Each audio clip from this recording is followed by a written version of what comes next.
Merci Alain. À toi Cécile.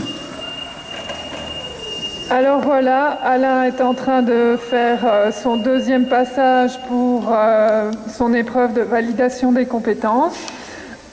À l'issue de ces divers passages dans le circuit, le candidat est évalué. Alors en général, Alain a le rôle d'évaluateur. Dans son rôle d'évaluateur, il est secondé par un observateur qui garantit l'impartialité du processus de validation des compétences. Ces deux personnes se réunissent à l'issue de l'épreuve avec le responsable du centre de validation, et à trois, ces personnes vont délibérer des cas de chacun. C'est-à-dire qu'ils vont examiner toutes les erreurs qui ont été commises et tous les points positifs qui ont été réalisés, et ils vont déterminer si la personne est en droit de recevoir un titre de compétence. Alors, à l'issue de cette délibération, la personne sera informée de son résultat. Si le résultat est une réussite, le titre de validation de compétences sera transmis à la personne via le consortium de validation.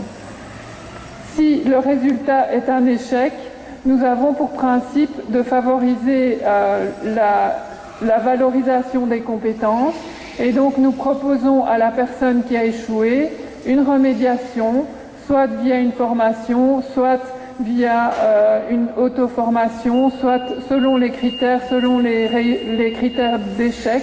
Nous proposons des solutions appropriées à chaque personne.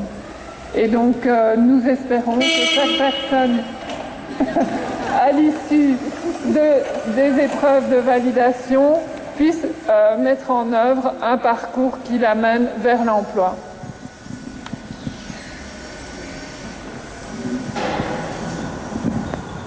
On a une remédiation à proposer parce qu'il n'a pas klaxonné la première fois. Non, mais oui, c'était une des erreurs qu'il a commises.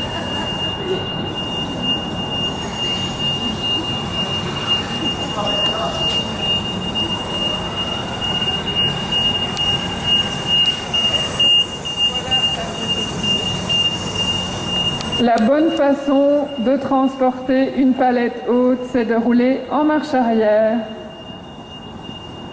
Donc voilà, merci Alain. Je crois que tu pourras recevoir ton titre de validation des compétences.